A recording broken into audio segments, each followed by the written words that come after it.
So next है stable इनॉल्स। तो हम लोग को जो हमारा, जैसे हमने एसिटाल में भी देखा, इमीन में भी देखा कि वो स्टेबल नहीं है, तो उसकी स्टेबिलिटी बढ़ाने के लिए हम कुछ करते हैं। जैसे कि एसिटाल में स्टेबल कंपाउंड कौन से जो साइक्लिक होते हैं वो ज़्यादा स्टेबल होते हैं। इमीन में कौन सा, तो इमीन में जब नाइट्रोजन हमारा है सी डबल बॉन्ड एन, तो नाइट्रोजन पे अगर हमारा इलेक्ट्रोनेगेटिविटी ग्रुप हो तो वो स्टेबिलिटी बढ़ाता है। तो वैसे ही हम देखेंगे कि इनोल्स को हम स्टेबल कैसे बना सकते हैं। तो ये है जनरली सिर्फ इनॉल्स की बात नहीं है। तो अगर हमें स्टेबिलिटी इनॉल्स की बढ़ानी है तो दो तरीका है, ठीक है। एक तो है काइनेटिकली और दूसरा है थर्मोडाइनमिकली, ठीक है। अब ये जो दो टर्म्स है ना, ये आपको आते रहेंगे ऑर्गेनिक केमिस्ट्री में। तो देखो आप, ओके, सो काइनेटिकली भी पॉसिबल है, थर्मोडाइनमिकली भी। काइनेटिक वर्ड से आपको मालूम पड़ना चाहिए कि काइनेटिक स्टेबिलिटी है ना, स्पीड से रिलेटेड होगा। कोई भी तरीके की ये स्पीड इंक्रीज करे या डिक्रीज करे, जो भी करे स्पीड के रिलेटेड होगा। जबकि थर्मोडाइनमिकली स्टेबल प्रोडक्ट मतलब क्या पता है, स्टेबिलिटी पे होगा। अब उसकी स्टेबिलिटी इलेक्ट्रॉन विड्रॉइंग ग्रुप से आती है, इलेक्ट्रॉन डोनेटिंग ग्रुप से आती है, या डबल बॉन्ड से आती है, या कॉन्जुगेशन से आती है, वो किसी से भी आती है। बात यह होनी चाहिए कि हमारा प्रोडक्ट स्टेबिलिटी हो, स्टेबल हो ज़्यादा, ठीक है। सो ये दो डिफरेंस है काइनेटिकली और थर्मोडाइनमिकली में। फिर से बता दूं, अगर हमें हमारा प्रोडक्ट, जैसे कि एक हमारा रिएक्टेंट है, ठीक है, रिएक्टेंट में हमने कुछ ऐड किया रिएजेंट हमारा, ठीक है, तो अभी हमें दो प्रोडक्ट मिल रहा है, ठीक है, प्रोडक्ट 1 और प्रोडक्ट 2। तो अब एक प्रोडक्ट होगा वो काइनेटिकली स्टेबल होगा। इसका मतलब क्या पता है, जैसे कि ये रिएक्टेंट हमारे रिएजेंट के साथ रिएक्ट करके फटाफट एक प्रोडक्ट देगा, स्पीड रिएक्शन होगा, ठीक है। तो वो एक प्रोडक्ट होगा, वो जो प्रोडक्ट मिलेगा उसको हम लोग काइनेटिकली ऑब्टेन्ड प्रोडक्ट बोलेंगे।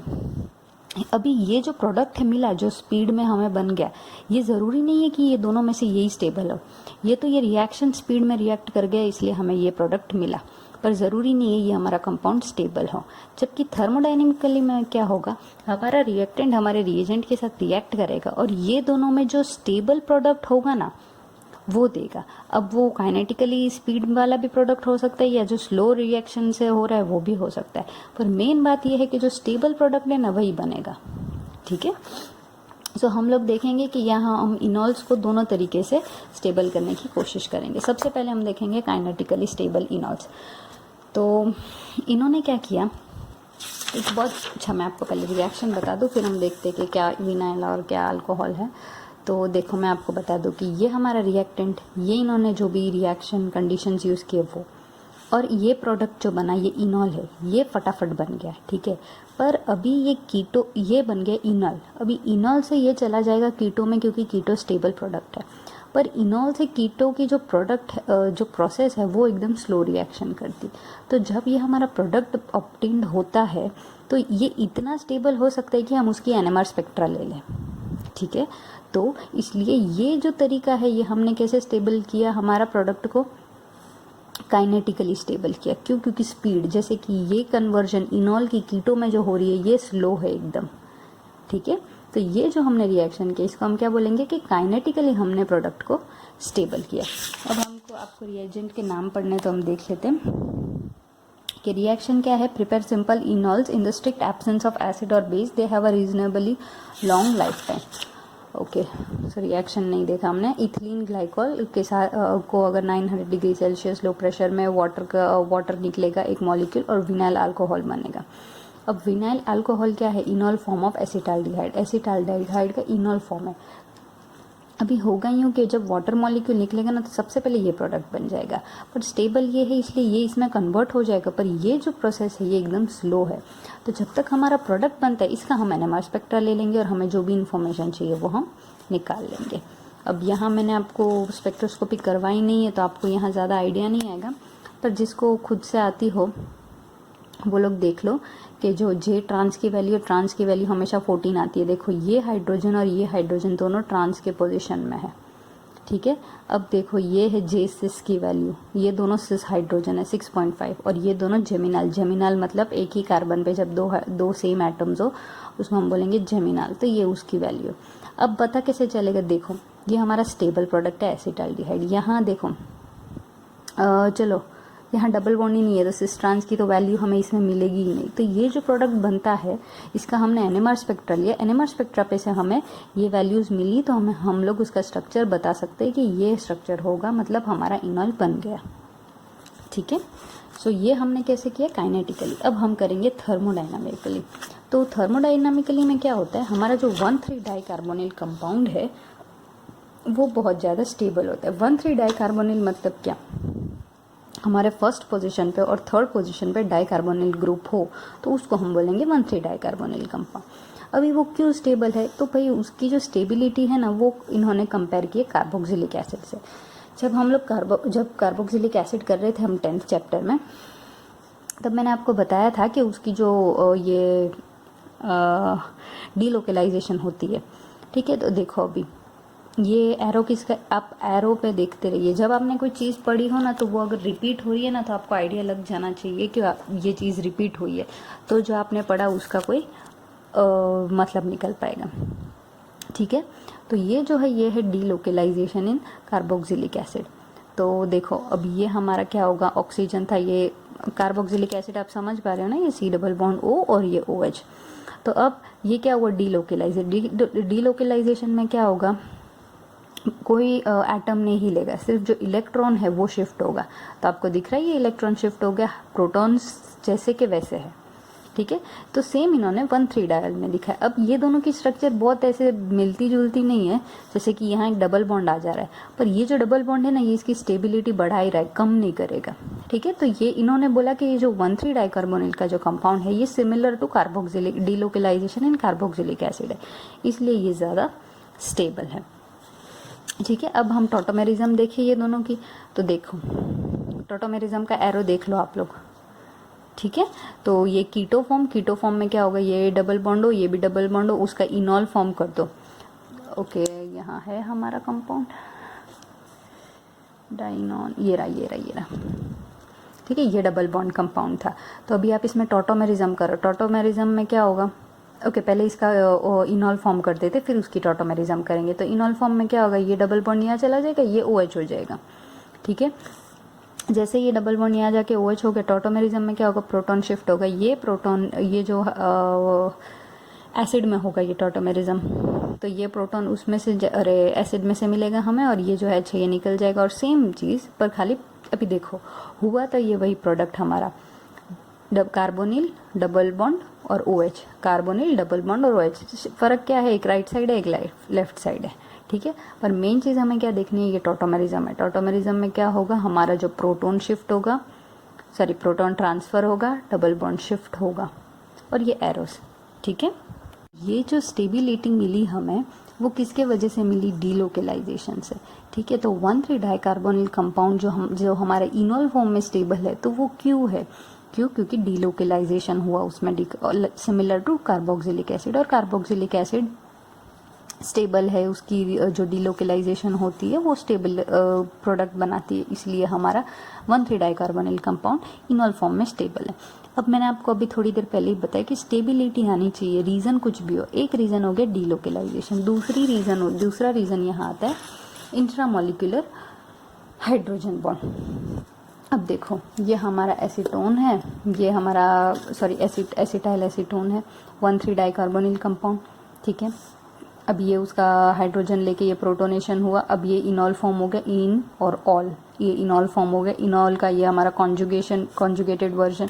अब देखो अब जो ये हमारा हाइड्रोजन है ना, ये दोनों के बीच में फॉर्म होके क्या बोलेंगे हम, enol form of acid stabilize by an intramolecular hydrogen bond. मतलब ये जो स्टेबिलिटी वैसी 1,3 डाइकार्बोनिल की स्टेबिलिटी थी। अब एक और फैक्टर कौन सा है, वो है इंट्रामोलिकुलर हाइड्रोजन बॉन्ड। सो इंट्रामोलिकुलर हाइड्रोजन बॉन्ड हमारा इनॉल की स्टेबिलिटी बढ़ा रहा है। ठीक है, अब ये जो हमारा एनएमआर स्पेक्ट्रा है, तो वो एनएमआर स्पेक्ट्रा पता नहीं लगा पाता, ये दोनों उसको एकदम ये दोनों जो फॉर्मेशन होता है, जैसे कि डायमिडॉन में ही हमने बात की, अभी भी हम उसी के बारे में देख रहे हैं। जैसे कि आप देखो ये 1,3 डाइकार्बोनिल हमारा डायमिडॉन, सबसे पहले हमने उसकी स्पेक्ट्रा देखी थी, तो यहाँ भी है तो वही, यहाँ रिंग बना दो तो 1,3 डाइकार्बोनिल पे रिंग हो गई। तो हाँ हाँ, तो ये जो NMR में जब हम स्पेक्ट्रा लेते हैं ना, तो ये कन्वर्जन इतना फास्ट होता है ना कि वो ये दोनों की वैल्यूज़ अलग अलग से नहीं देता है, वो एक हमें एवरेज वैल्यू देता है, रिकॉर्ड्स एन एवरेज स्पेक्ट्रम। इसका मतलब ये जो दो फॉर्म है ना, वो फटाफट होते रहते हैं, तो वो दोनों को तो परख नहीं सकता, इसलिए वो क्या करता है, एक एवरेज जो वैल्यूज़ होती है वो दे देगा। ठीक है, अब देखो यहाँ देख लो, सेम ही चीज़ है, हमारा 1,3 डाइकार्बोनिल कीटो आल्डिहाइड है। ठीक है, ये कीटो और आल्डिहाइड ग्रुप है। इनोलाइजेशन मतलब क्या, एक डबल बॉन्ड और OH हो गया। अब देखो ये जो OH है ये दोनों के बीच में है। अब ये जो डबल बॉन्ड था ये यहाँ भी है। अब ये जो हाइड्रोजन है वो इसके पास आ जाएगा, तो ये क्या हो जाएगा, डबल बॉन्ड हो जाएगा। तो वैसे ही हमारा ये हो गया इंट्रामोलिकुलर हाइड्रोजन बॉन्डिंग के वजह से स्टेबिलिटी।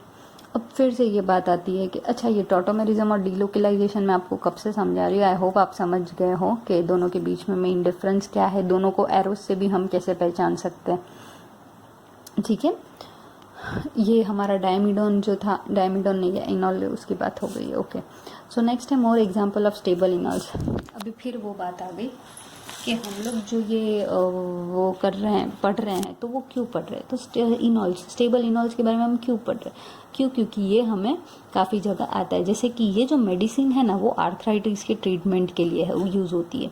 यहाँ देखो ये इनॉल स्ट्रक्चर दिख रहा है आपको, इन और ऑल, ये दिखा। वैसे ही हमारा जो हर्बिसाइड है, herbicide produce by bottle brush plant, तो यहाँ भी हमारा इनॉल प्रेजेंट है। ठीक है, अब आप ये देखो कि ये जो कीटो ग्रुप है ना, ये इनॉल में कन्वर्ट नहीं हुआ, तो आपको रीज़न अच्छे से दिख सकता है कि जो हमारा कीटो ग्रुप है, ये भी बात हमने स्टेबिलिटी की पहले कर ली थी लास्ट वीडियो में, कि जो कीटो और कार्बोनिल कंपाउंड है उसके बाजू वाले कार्बन पे अगर हाइड्रोजन प्रेजेंट हो तो वो इनॉल में कन्वर्ट होगा, OH मिलेगा उसको।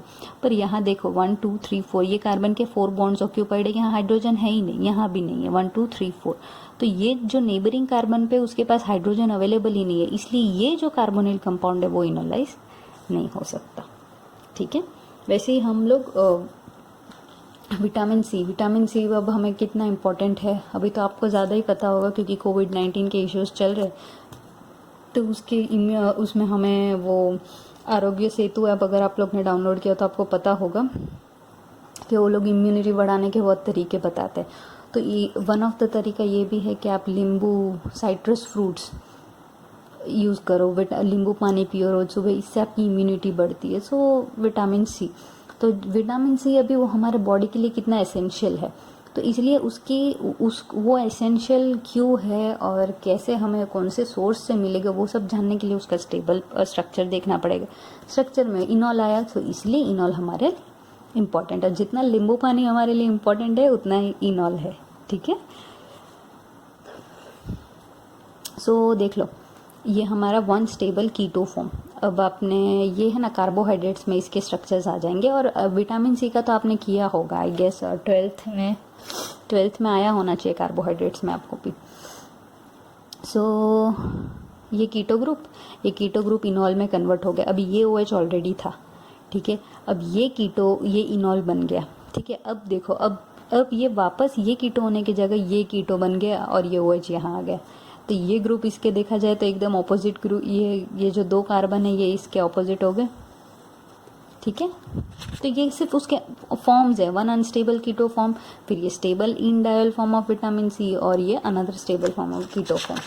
ये जो पूरा जो टॉटोमेरिज्म हो रहा है, कॉन्जुगेशन हो रहा है, ये सब हमें दिखा रहे हैं इन लोग। देखो अब है delocalization in the enol form of vitamin C, ascorbic acid, ये C डबल बॉन्ड O, ये OH है ना, तो देख लो सेम जो अभी तक हमने किया अभी तक वही। ठीक है, सो ये सब उसके डिफरेंट फॉर्म्स है, आप डबल बॉन्ड शिफ्ट करते जाओ, आप OH को रखो, OH बना, मेन चीज़ है आपकी इनॉल फॉर्म होना चाहिए। ठीक है, सो ये नीचे क्या है, हाँ फिनॉल, ओके फिनॉल के बारे में है। सो जो फिनॉल है ना, फिनॉल भी हमारा एक स्टेबल इनॉल है। अब वैसे हमें कभी फिनॉल देख के पता ही नहीं, मतलब कोई भी, जैसे कि मैंने भी अगर इनॉल पढ़ा हो तो फिनॉल देख के ऐसे मैं आइडिया नहीं लगा सकती अच्छा इसमें इनॉल ग्रुप प्रेजेंट है। पर अब देखो ध्यान से, ये फिनॉल, ये डबल बॉन्ड, ये OH, ये हो गए इनॉल फॉर्म। अब इसका कीटो फॉर्म बना के देखते, तो इसका कीटो फॉर्म में क्या होगा, ये डबल बॉन्ड यहाँ से जाएगा और ये डबल बॉन्ड यहाँ आ जाएगा। देखो ये कीटो फॉर्म है, पर ये कीटो और इनॉल में इसका कीटो फॉर्म एक मतलब ऑलमोस्ट स्टेबिलिटी इतनी बुरी है उसकी कि वो ऑब्जर्व ही नहीं होता। इसलिए हमें कभी इसका ये फॉर्म नहीं देखा, ये फॉर्म नहीं देखा, इसलिए हम लोग फिनॉल को कभी एज ए इनॉल ग्रुप में कंसिडर नहीं करते। पर एक्चुअली में फिनॉल में इनॉल ग्रुप प्रेजेंट होता है, और उसको साथ में है ना पहले कार्बोलिक एसिड भी बोलते थे। अब कार्बोलिक एसिड क्यों बोलते हैं, क्योंकि ये it is use to be called acid because it is quite acidic. इसकी pKa वैल्यू कितनी है, 10 के अराउंड है। अगर आपको पता हो तो हम लोग फिनॉल को एज अ एसिडिक ग्रुप ही कंसिडर करते हैं। OH ग्रुप है, बेसिक होना चाहिए, या आपकी जो भी प्रॉब्लम्स हो। फिनॉल के बारे में एक अलग ही पूरी कॉन्सेप्ट है, क्लेडन में मुझे याद नहीं है क्या नहीं है, पर आप अगर गूगल पे सर्च करो तो भी आपको आइडिया आ जाएगा। तो फिनॉल एक वीक एसिड है, और उसको पहले कार्बोलिक एसिड बोलते थे, पर अब उसको फिनॉल नाम दे दिया है। ठीक है, तो कोई कोई चीज़ ऐसी होती है कि हमारे सामने ही होती है पर फिर भी हम आइडिया नहीं लगा पाते, तो वो हमें ध्यान देना है। ठीक है, अभी consequences of enolization, unsaturated carbonyl compounds prefer to be conjugated. अब जैसे कि इनोलाइजेशन की थी, तो इनोलाइजेशन में क्या स्टेबिलिटी इंपॉर्टेंट है। अगर इनॉल है तो इनॉल है ना कुछ कोशिश करेगा कि वो स्टेबल हो जाए, जैसे कि उसने यहाँ पीछे हमने देखा कि वो इनॉल फॉर्म होने के बाद हाइड्रोजन बॉन्ड कर रहा है इंट्रामोलिकुलर, तो उससे क्या उसकी स्टेबिलिटी बढ़ रही है। अब देखो ये एक बात हमेशा याद रख लो, beta gamma unsaturated carbonyl compound नहीं, मतलब कभी स्टेबल नहीं हो सकता। Beta gamma unsaturated carbonyl, beta gamma unsaturated मतलब आप कार्बोनिल से शुरू करो, कार्बोनिल के बाद एडजेसेंट अल्फा, बीटा और गामा, बीटा और गामा के बाजू में आप डबल के ऊपर डबल बॉन्ड बनाओ और यहाँ कार्बोनिल। तो ये जो ग्रुप है ना, आप देखो ये ग्रुप स्टेबल हो ही नहीं सकता, मतलब बहुत ही कम चांसेस है। ये पूरी कोशिश करेगा कि ये जो डबल बॉन्ड है और ये डबल बॉन्ड है ना कि कॉन्जुगेशन में आ जाए। कॉन्जुगेशन मतलब ऑल्टरनेट में डबल बॉन्ड्स हो, जैसे कि ये डबल बॉन्ड ऑल्टरनेट है, तो कॉन्जुगेशन में एक बार डबल बॉन्ड आ जाए ना तो फिर वो स्टेबल हो सकता है। अब तो वो क्या करेगा, जैसे कि बेस डाला हमने, बेस डालेंगे तो ये ऑक्सीजन यहाँ चला गया, ये हाइड्रोजन भी गया, सो डबल बॉन्ड आ गया, ये डबल बॉन्ड, अब ये देखो ये इनोलेट आयन हो गया। अब ये कॉन्जुगेशन मतलब अल्टरनेट डबल बॉन्ड, ये अल्टरनेट डबल बॉन्ड हुआ और ये O- भी है, सो ये स्टेबिलिटी बढ़ाई। ठीक है, सो ये जो तरीका है इससे क्या हमने इनोलेट आयन की स्टेबिलिटी बढ़ाई। तो कॉन्सिक्वेंसेस ऑफ इनोलाइजेशन में मतलब क्या हो जाता है कि इनोलाइजेशन होने के वजह से ये जो बीटा गामा पे जो डबल बॉन्ड था वो शिफ्ट होके कहाँ आ गया, अभी सॉरी अल्फा और कार्बोनिल वाले इधर आ गया। ठीक है, तो इसका मतलब ये कि अगर कभी भी स्टेबिलिटी की बात हो, जैसे कि यहाँ देखो ये alpha protonation leads back to unconjugated ketone, ये कीटोन है, ये इनोलेट आयन फॉर्म हो, इनोलेट आयन के बाद देखो ये जो हमारा बीटा गामा पे जो डबल बॉन्ड था वो शिफ्ट होके अल्फा बीटा पे आ गया। ये क्यों हुआ, तो that is one of the consequences of enolisation. तो कॉन्सिक्वेंसेज क्या, स्टेबिलिटी, स्टेबिलिटी के लिए इनॉल जो कंपाउंड था उसने उसका डबल बॉन्ड शिफ्ट कर दिया।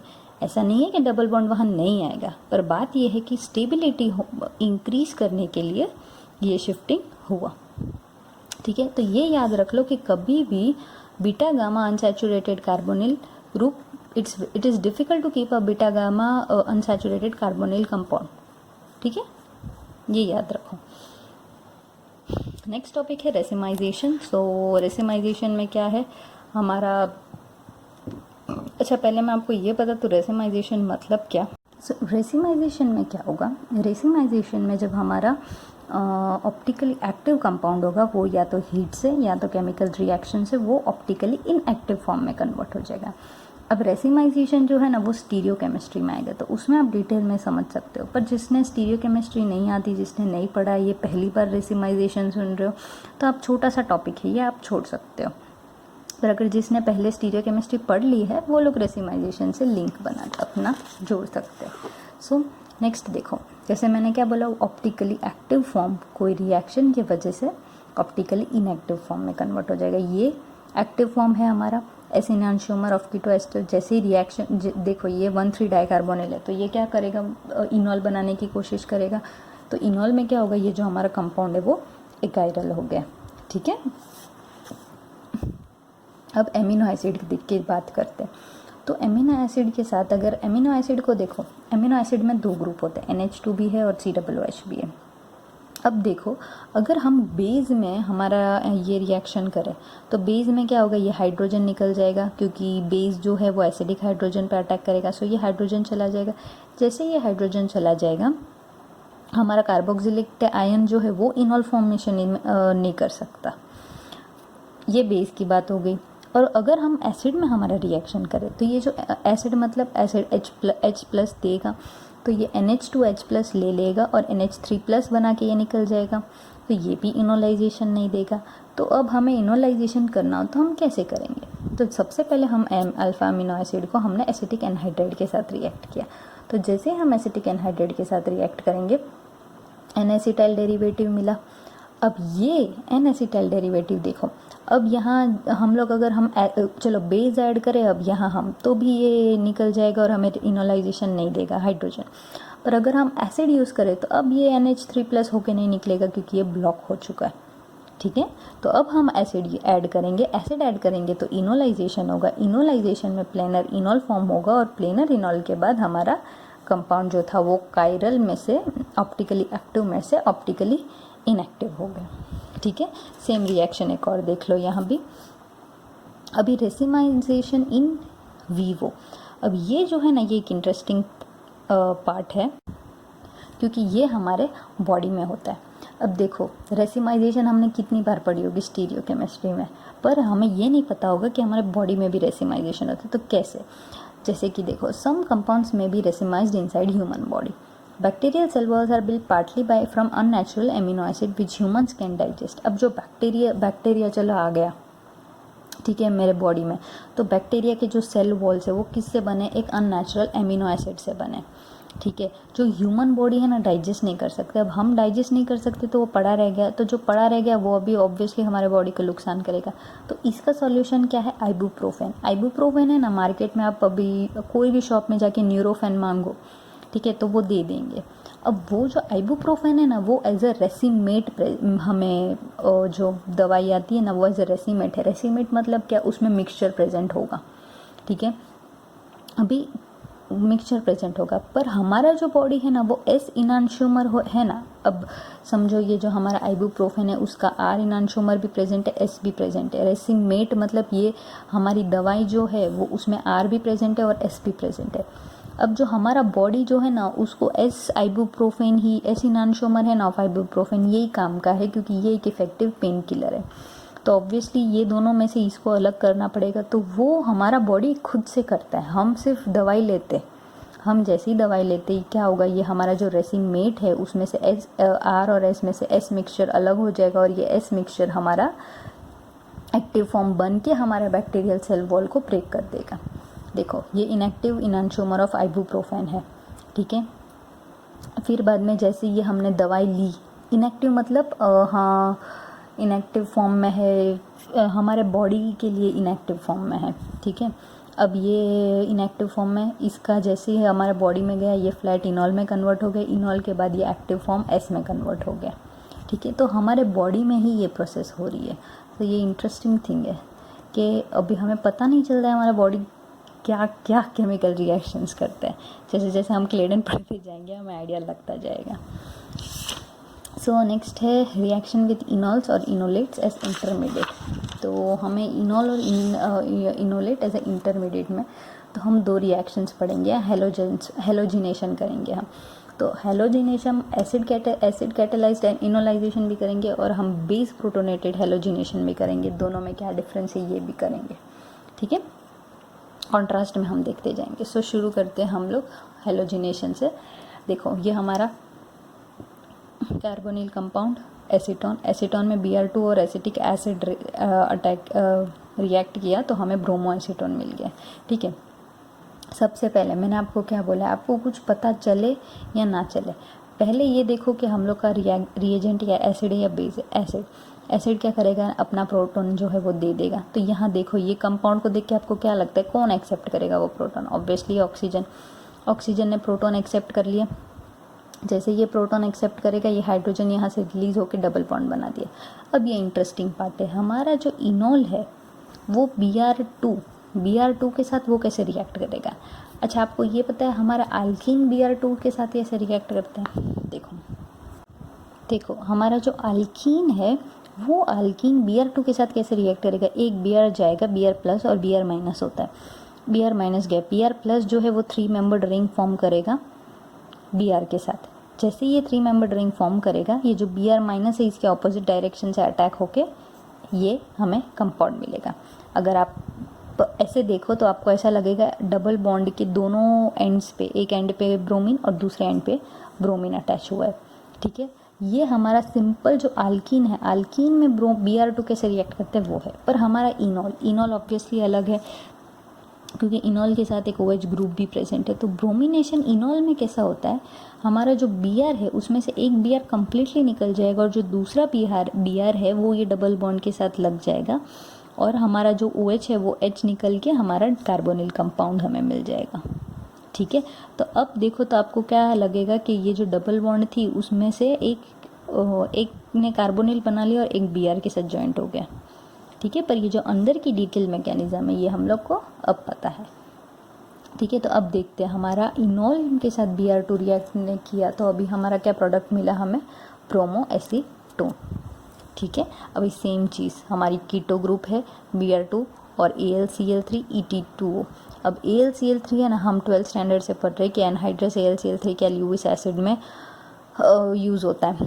तो AlCl3 है ना ल्यूइस एसिड है। सो एसिड क्या करेगा, प्रोटोनेशन, सेम थिंग। प्रोटोनेशन के बाद अब बचा Br2 को रिएक्ट होना, तो Br देखो प्रोटोनेशन करेगा। प्रोटोनेशन में वो क्या करेगा, AlCl3 के पास चलो प्रोटॉन नहीं है तो वो खुद ही ऑक्सीजन के साथ अटैक करेगा। जैसे ही वो अटैक होगा उसका काम हो जाएगा तो वो निकल जाएगा।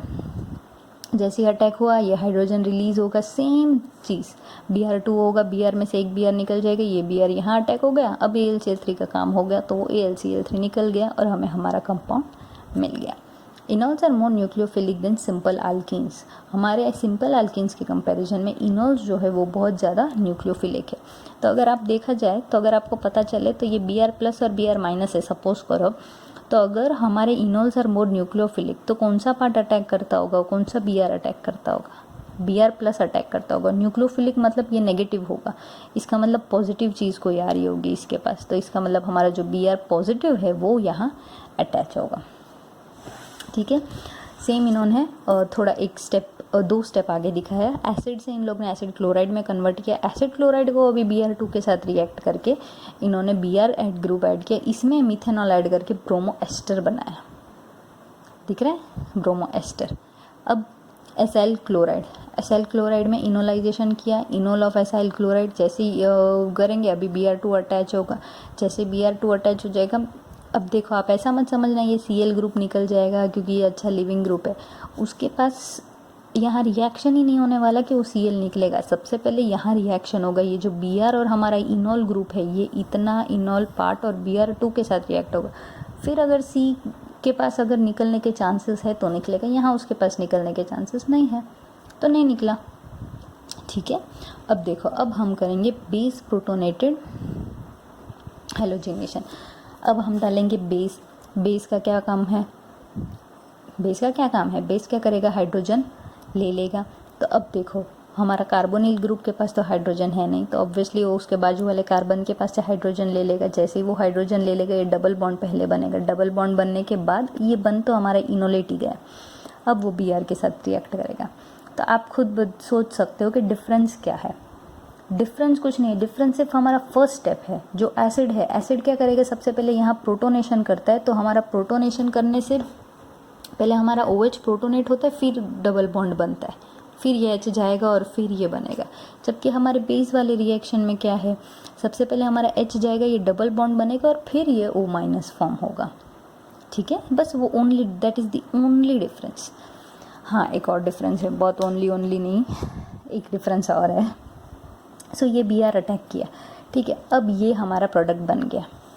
अब एसिड में तो सिंपल चीज़ थी, हमारा रिएक्शन हो जा रहा था। अब एसिड क्या करता है, प्रोटोनेट करता है। अब प्रोटोनेट तो वो करे वापस करके, डबल बॉन्ड तो दूसरा है नहीं उसके पास, तो वो जाएगा। अब बेस में देखो, बेस क्या करता है, हाइड्रोजन लेता है। अब यहाँ इसके पास CH3 था तो एक हाइड्रोजन लिया। अब यहाँ CH2Br है, इसका मतलब इसके पास अभी भी 2 हाइड्रोजन है और वो भी अच्छे रिएक्टिव हाइड्रोजन है। तो बेस क्या करेगा, दूसरी बार अटैक करेगा, इसका एक हाइड्रोजन ले लेगा। जैसे इसका एक हाइड्रोजन ले लेगा, Br फ्री होगा तो Br अटैक करेगा, डाइब्रोमो बन गया। अब देखो यहाँ, तो ये CHBr2 मतलब अभी भी इसके पास एक हाइड्रोजन है, तो एक और हाइड्रोजन बेस निकालेगा। जैसे एक हाइड्रोजन निकालेगा, एक और Br अटैक हो जाएगा और हमें मिल जाएगा ट्राइब्रोमो एसीटोन। मतलब ब्रोमो में अगर आप एक बार बेस में अगर आप एक बार रिएक्शन चालू करो तो जब तक वो पूरे हाइड्रोजन्स ले नहीं लेता ना, तब तक वो रिएक्शन स्टॉप नहीं करेगा। ठीक है, अब आगे क्या होगा, अब जो हमारा रिएक्शन है ना वो यहाँ भी नहीं रुकता। चलो यहाँ बेस ऐड किया, तीनों हाइड्रोजन निकल गए, तब तक रिएक्शन हुआ, हमें ट्राइब्रोमो एसीटोन मिल गया, सब ठीक है। पर अभी भी रिएक्शन ख़त्म नहीं होती। अब देखो, अब जो हमारा बेस है ना, अभी तक वो क्या कर रहा था, प्रोटोनेशन मतलब प्रोटोनेशन नहीं कर रहा था, वो अपना हाइड्रोजन ले रहा था कंपाउंड के पास से। अब क्या करेगा, वो एज ए न्यूक्लियोफाइल अटैक करेगा। तो बेस में क्या OH- था, तो वो एज ए न्यूक्लियोफाइल ये अटैक करेगा। कहाँ अटैक करेगा, यहाँ पे। अब यहाँ पे अटैक करेगा तो जैसे हमारा न्यूक्लियोफिलिक सब्स्टिट्यूशन था उसमें क्या हो रहा था, ये जो CB अच्छा लिविंग ग्रुप, अभी CBr3 एक बहुत अच्छा लिविंग ग्रुप है, तो जैसे ये CBr3 अच्छा लिविंग ग्रुप है तो ये निकल जाएगा और ये OH- as a compound nucleophile attack हो जाएगा। पहले आप रिएक्शन देख लो। ठीक है, देखो ये हमारा OH था, OH- ने यहाँ अटैक किया, CBr3 निकल जाएगा और OH यहाँ अटैक होके हमें कार्बोक्सिलिक एसिड और ट्राइब्रोमो कंपाउंड मिल गया, CH ट्राइब्रोमो मीथेन। अब ये एक डाउट आना चाहिए आपको, और इन लोग ने ये डाउट का एक्सप्लेनेशन भी पहले दे दिया है। अब आप बोलोगे ये जो OH- है ये लास्ट स्टेप में ही क्यों एज OH- रिएक्ट कर रहा है, स्टार्टिंग से हम NaOH ऐड कर रहे हैं, मतलब बेस ऐड कर रहे हैं, तो ये OH- at the last step में ही क्यों एज अ न्यूक्लियोफाइल अटैक कर, वो पहले क्यों नहीं अटैक कर रहा। तो बात ये है कि हमारा जो OH- है वो पहले से ही कार्बोनिल पे अटैक किए जा रहा है एज अ न्यूक्लियोफाइल। पर आप रिएक्शन देखो, OH- ने अटैक किया, O- होगा, OH आया। ठीक है, अब ये देखो, अब ये टेट्राहेड्रल इंटरमीडिएट बन गया। इसमें से लिविंग ग्रुप कौन होगा, ऑब्वियसली CH3 तो जाने नहीं वाला, तो या तो ये जाएगा, या तो ये नहीं, यही जाएगा, OH ही जाएगा।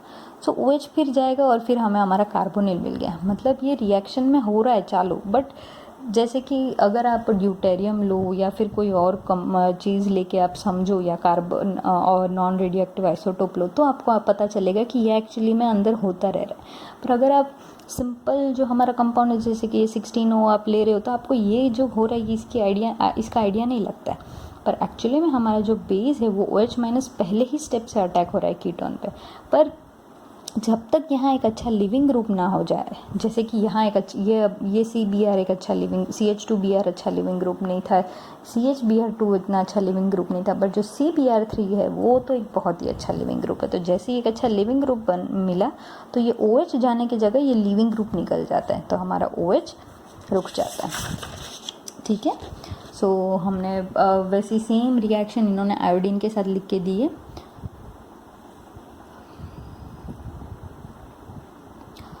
हमारा कार्बोनिल कंपाउंड I2NaOH, जैसे ट्राई आयोडीन कंपाउंड बन गया, फिर NaOH ऐड किया तो ये निकल जाएगा और OH ऐड हो जाएगा। ठीक है, अब अभी तक हम लोग ने कार्बोनिल के बारे में जो पढ़ा था, लास्ट 11th चैप्टर हमने किया था, that was nucleophilic substitution with the loss of oxygen. ठीक है, अब देखो, एक्सक्यूज मी, ये जो रिएक्शन हुआ ना, ये क्या हुआ पता है, nucleophilic substitution at a carbonyl group results in the cleavage of a carbon carbon single bond. मतलब आप अभी तक देख रहे थे हमने ऑक्सीजन, चलो सब्स्टिट्यूशन में सब्स्टिट्यूट हो गया, एक ग्रुप लिविंग ग्रुप निकल के सब्स्टिट्यूट हुआ, ठीक है। दूसरे में हमने बोला कि लॉस ऑफ ऑक्सीजन, तो कार्बोनिल का ऑक्सीजन जा रहा था, ठीक है। ये जो कार्बन कार्बन का बॉन्ड था, कार्बन कार्बन एक स्ट्रॉन्ग बॉन्ड है, तो यहाँ हमने सब्स्टिट्यूशन से कार्बन कार्बन का बॉन्ड ब्रेक किया, तो ये आपको एक नोटिस करने वाली चीज़ है। ठीक है, so halogenation of carbonyl compound should be carried out in acid solution. Attempts in basic solution lead to multiple substitution and CC bond cleavage. तो अब आपको पता चल गया कि अगर आपको हेलोजिनेशन करना है किसका, हमारा इनॉल कंपाउंड का, अगर आपको हेलोजिनेशन करना है तो कौन सा कंडीशन सबसे अच्छा है? ऑब्वियसली एसिडिक कंडीशन बहुत अच्छा है हमारा इनोलाइजेशन के लिए बेस के कंपैरिजन में, क्योंकि बेस के कंपैरिजन में करो तो पहले तो हमें प्रोडक्ट ही मल्टीपल हेलोजन वाला मिल रहा है, और दूसरी बात हमारा कार्बन कार्बन का बॉन्ड भी ब्रेक हो जा रहा है। सो इसलिए बेस के साथ इफेक्टिव नहीं है, एसिड के साथ इफेक्टिव है।